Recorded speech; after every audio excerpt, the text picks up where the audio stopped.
வாசல் பூவோடு பேசும் நம் பிள்ளை கொள்ளும் இன்பங்கள் நீதானடி.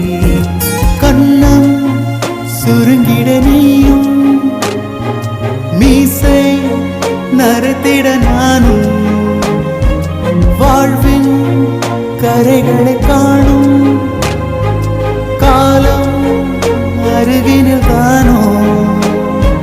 கண்ண